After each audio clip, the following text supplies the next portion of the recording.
Então, torcedor vascaíno, vambora para mais um vídeo, mais um Acorda Vascão, aqui no nosso canal do Gigante Vasco. O primeiro vídeo dessa quinta-feira, um Acorda Vascão que chega aí para você bastante agitado, bastante movimentado, com informações importantes sobre a questão de mercado da bola, questão envolvendo reforços para a temporada de 2025, e um Acorda Vascão que também chega aí muito agitado com relação ao assunto venda da Vasco da Gama SAF. A gente já tem aí, né, em mãos hoje a total noção de quem são os três investidores que assinaram esse termo de confidencialidade da Vasco da Gama SAF, e a gente vai trazer novidades com relação a um desses três, que é Evangelos Marinax.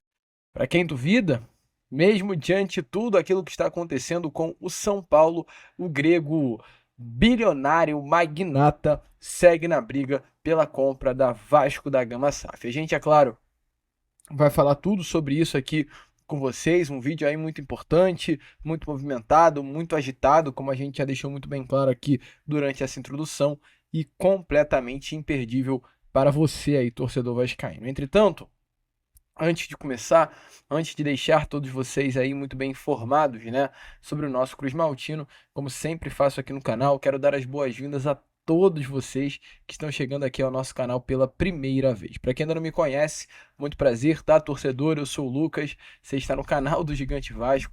Esse daqui é o quem vos fala, né, o Lucas. Nós estamos aqui todos os dias, tá, torcedor? 3 vezes por dia nós temos o Acorda Vascão, que é sempre o primeiro vídeo do dia, saindo às 7 horas da manhã. Temos também o Fala Gigante, que é o nosso segundo vídeo, e sai sempre pela parte da tarde. E temos também o Boa Noite Gigante, que é o último vídeo do dia para fechar.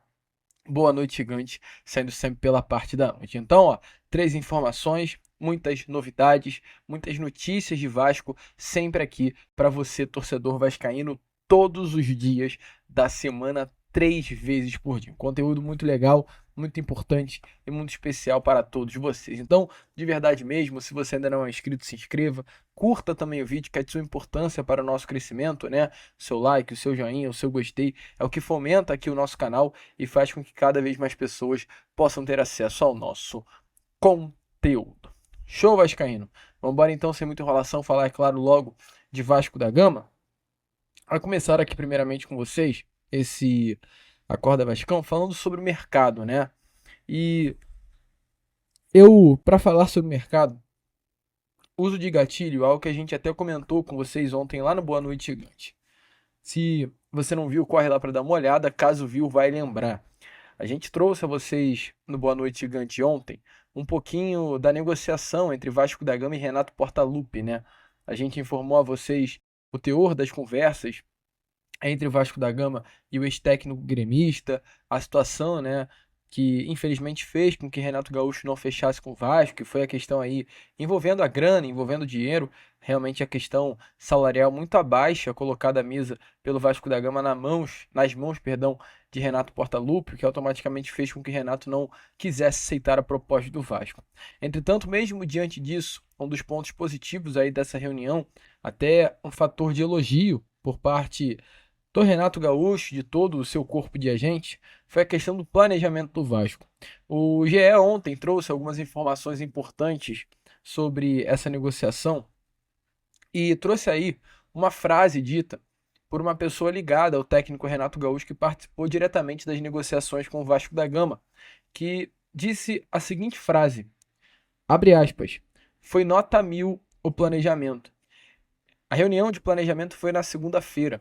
E essa reunião que aconteceu na segunda, ela chegou sim a seduzir Renato Gaúcho. Eu acho que essa é a melhor palavra que define melhor. Renato, ele se sentiu seduzido pelo projeto que o Vasco apresentou. Entretanto, a questão financeira realmente pesou muito para que Renato não aceitasse. E o que é válido, é importante a gente tirar de lição sobre isso. Que a questão de projeto, o Vasco hoje tem muito bem desenvolvida para 2025. Eu, Lucas, tenho convicção disso? Vou ser sincero, não. Eu não tenho. Até porque eu tô vendo clubes e clubes anunciarem jogadores e o Vasco até agora parado no mercado.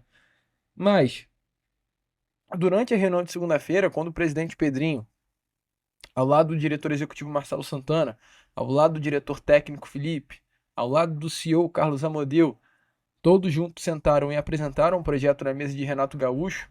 Isso agradou o treinador. Inclusive, durante essa reunião, foi se definido como o Vasco da Gama vai atacar o mercado. Isso também é algo muito interessante. Por quê? Foi se definido que o Vasco ele vai contratar ao menos 2 zagueiros. Pelo menos 2 zagueiros vão chegar ao Vasco para a temporada de 2025. O Vasco ele vai ao mercado à procura de um meio-campista. E o Vasco também vai ao mercado à procura de um atacante que atue pelo lado esquerdo do campo. E diante dessas necessidades que o Vasco da Gama tem, nomes já foram identificados, que foram abordados inclusive na reunião.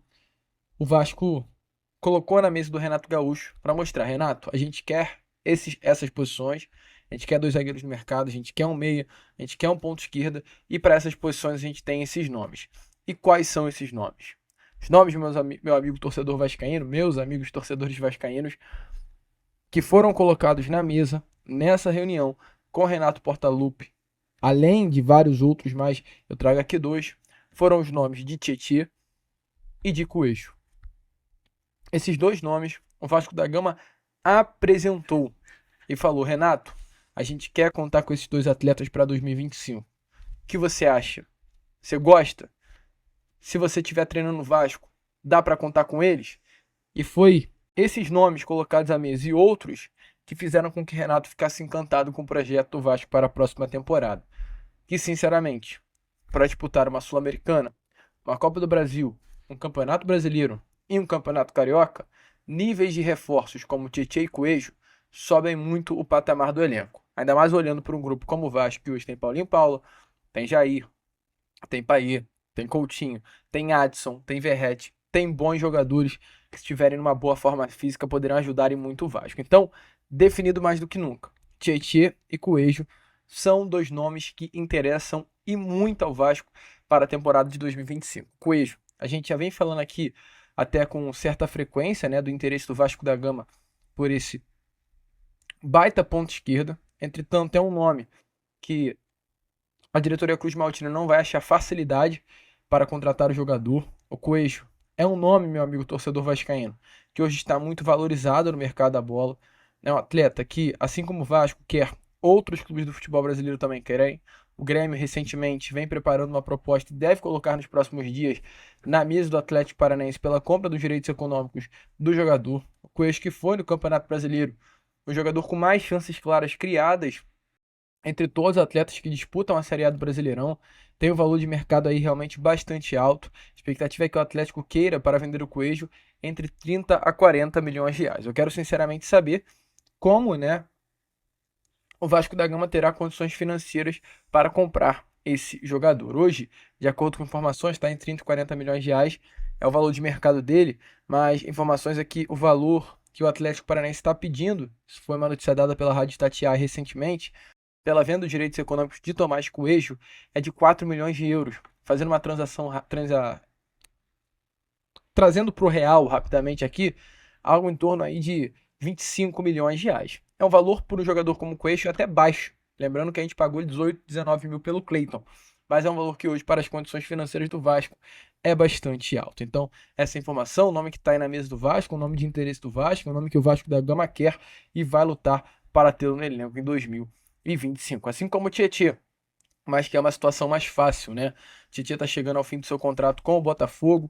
Tietê não vai ficar para a temporada de 2025, é um dos nomes que está nessa barca do Botafogo para a próxima temporada. É um nome de interesse do nosso Cruz Maltino e o Vasco da Gama vai sim lutar pela sua contratação. Inclusive, a gente recentemente trouxe a vocês, né, a notícia dada até pelo UOL Sport, que algo em torno de uma semana atrás o Vasco abriu conversas junto ao Tietê pela sua contratação. Como atleta livre no mercado, é uma conversa diretamente com o agente do jogador, não envolve nem ao menos o Botafogo. É uma negociação para entender os valores que o Tietê quer para vestir a camisa do Vasco da Gama na temporada de 2025, na questão das luvas do contrato com o Tietê, por estar livre no mercado.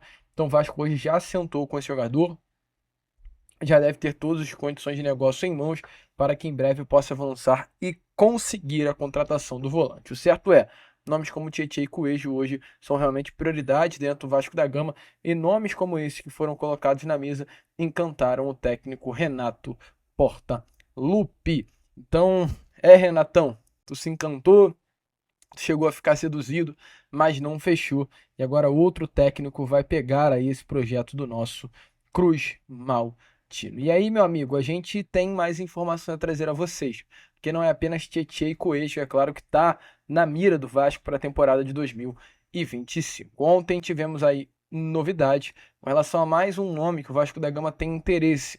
Um nome que foi um grande destaque aí na Série B do Campeonato Brasileiro, vestindo a camisa do Ceará.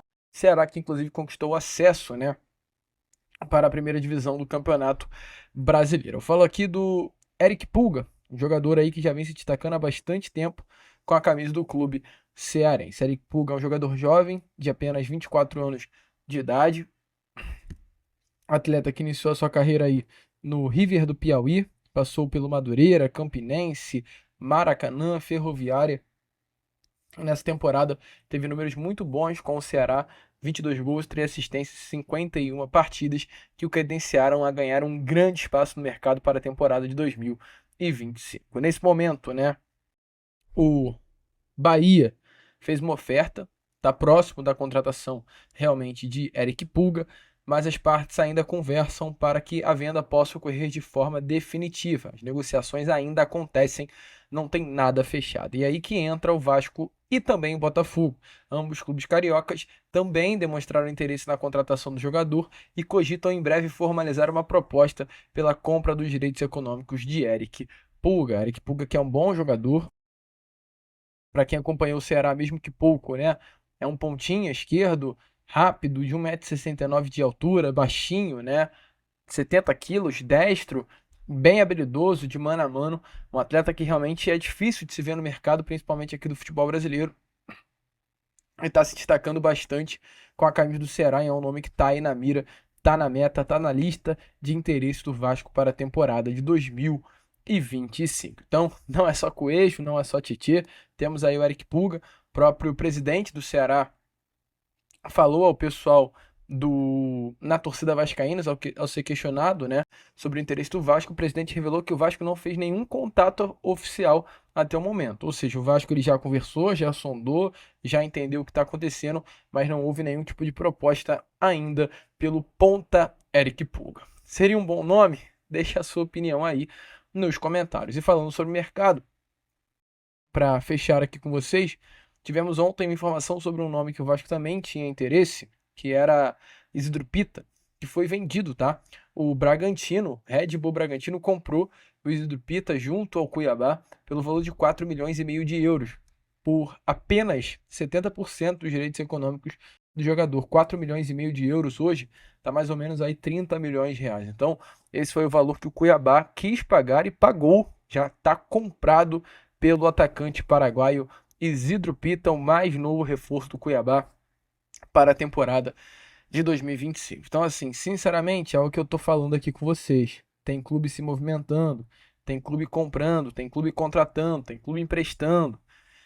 E o Vasco aí tá parado, buscando ainda o seu novo treinador. É importante lembrar que o Vasco, antes de entrar com força no mercado da bola, ele vai definir o seu novo técnico para que o futuro projeto seja definido ao lado do próximo treinador. É complexo, é complicado, é o Clube de Regatas Vasco da Gama. E para fechar aqui com vocês esse Acorda Vascão, falar rapidamente, né, sobre a questão de SAF.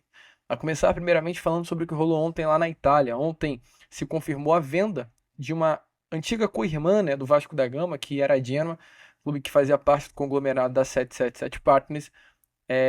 Uma porcentagem da Genoa, 77% do capital social da Genoa, foi vendido para o romeno Dan Sucu, empresário romeno aí de 61 anos de idade, compra e é o novo sócio, né, acionista majoritário da Genoa. Além de hoje ser o mais novo dono da Genoa, o romeno também é dono do Rapid Bucareste, clube da primeira divisão do campeonato romeno. Então, Genoa tem o seu mais novo dono, uma aquisição que foi feita pelo valor de 45 milhões de euros, algo em torno aí de 300 milhões de reais é o valor que a Diana teve 77% do seu capital social vendido para esse grande milionário romeno. Muitas críticas, o valor realmente muito abaixo, para um dono novo aí que não tem conhecimento algum de mercado, né? Ele não tem um trabalho grande aí nesse clube que ele tem no seu país de origem, na Romênia, mas a gente torce para que dê tudo certo na Diana, porque assim como nós, o pessoal da Diana também sofreu muito aí com o grupo da 777 Partners. Mas enquanto lá na Diana o romeno comprou, no Vasco da Gama ninguém comprou ainda, mas tem interessados. 3 assinaram NDA: o italiano Andrea Hatrissani, o grego Evangelos Marinakis e também, esqueci, o russo, né? Um russo também assinou o NDA. Muito se falou de Dmitry, entretanto, meu amigo, não foi Dmitry que assinou aí, perdão, né, o termo de confidencialidade com o Vasco da Gama. Houve aí um grande engano realmente nessa situação. Na verdade, foi um outro russo que assinou aí o contrato querendo e tendo interesse na SAF Cruz Maltina. Mas enfim, 3 assinaram o NDA. Até o momento, hoje, o Vasco da Gama não tem negociação com nenhum, apenas conversa. E realmente, o status hoje entre Vasco e o grego é um status muito positivo. O Vasco da Gama enviou novos documentos para o grego nesses últimos dias, é o que a gente tem de trazer atualização a vocês nesse Acorda Vascão, é que novos documentos foram enviados para o grego para dar prosseguimento à fase de due diligence da negociação, né? Que é o status atual das tratativas entre o Vasco e o Evangelos Marinakis. Essa fase é uma fase de estudo, uma fase de análise financeira, uma fase de análise patrimonial do Vasco da Gama. O Vasco ele recebeu os primeiros contatos de Marinakis, algo em torno de 3 meses atrás, o chamado NDA, que a gente vem falando aqui com vocês, que é o termo de confidencialidade. De lá para cá já sofreu alguns ajustes, foi assinado inclusive há poucas semanas atrás, não foi há muito tempo. E hoje, né, a situação que é a due diligence é considerada ainda uma fase muito inicial, torcedor vascaíno, das tratativas, até olhando sim para uma possível aquisição futura do grego do Vasco da Gama. A fase que envolve toda a análise e a investigação de um negócio. Então essa fase será essencial para que o Vasco entenda quem é o grego e para que o grego também entenda quem é o Vasco da Gama. Hoje as negociações elas estão sendo inicialmente tocadas por 2 grandes empresários, estão muito envolvidos no negócio, que é o Giuseppe Diogardi e também Giuliano Bertolucci, eles que levaram para o grego a possibilidade de comprar o Vasco da Gama, são eles que representam Evangelos Marinakis na conversa com o nosso Cruz Maltino. Informações até dadas ontem pelo GE é que Marinakis tem uma excelente relação com o John Textor do Botafogo e animou-se com a possibilidade de conhecer o Vasco da Gama em linhas gerais, né? Ao conhecer a história do Vasco, ele ficou muito animada com a nossa história, o tamanho da torcida, a representatividade do Vasco da Gama no cenário do futebol brasileiro de um modo geral. Então, assim, realmente há conversas, perdão, conversas que empolgam, conversas bem interessantes. Informações aí até dadas ontem pelo GE é que hoje as conversas são consideradas muito positivas. Há aí, nesse momento, nas conversas, um novo corpo de assessores jurídicos que estão analisando toda a documentação financeira e patrimonial do Vasco da Gama, tanto as dívidas da associação quanto as dívidas da SAF. Tudo isso, é claro, contratado pelo próprio grego Evangelos Marinakis. E aí é uma pergunta, Lucas, se as negociações avançarem, como vai acontecer? Vai ser feita essa proposta para a compra da Vasco da Gama SAF. Independente aí do imbróglio com a 777 e com a ICAP, existe sim a possibilidade do Vasco da Gama ser a grande ponte da negociação, do Marinakis passar a proposta para o Vasco e o Vasco apresentar a proposta para a ICAP. Então, assim, a situação hoje é realmente essa, as partes conversam, as partes se animam, Pedrinho já precificou aí a ação, né? Pedrinho quer cerca de 500 milhões de reais em receitas brutas, olhando para o orçamento de 2025, então é o valor que o Pedrinho quer já para o primeiro ano dentro do Vasco da Gama, para pagamento de dívidas, um dinheiro forte de investimentos, contratações. Pedrinho vem tomando muito cuidado hoje com o Vasco da Gama e caso a venda ocorra, meu amigo torcedor vascaíno, ela não vai ocorrer com rapidez, mas sim com cautela e com muita inteligência. Pedrinho não quer cometer no Vasco da Gama o mesmo erro que foi cometido, há um tempinho atrás com a gestão Jorge Salgado. Show, vascaíno? Então, assim, essa é realmente a situação hoje do nosso Vasco da Gama. Pedrinho tocando futebol da forma que está dando para tocar e o Vasco da Gama conversando com quem tem interesse na sua SAF. Fechou? Deixe aí a sua opinião nos comentários se Marinax é o melhor nome para a SAF Cruz Maltina. A gente vai ficando por aqui. Esse foi o nosso Corda Vascão, apenas o primeiro vídeo dessa quinta-feira. E é claro, já já estaremos aí de volta com o nosso Fala Gigante, cheio de informações e novidades para todos vocês. Vamos que vamos! Se inscrevam, compartilhem e como sempre falamos aqui, saudações vascaínas!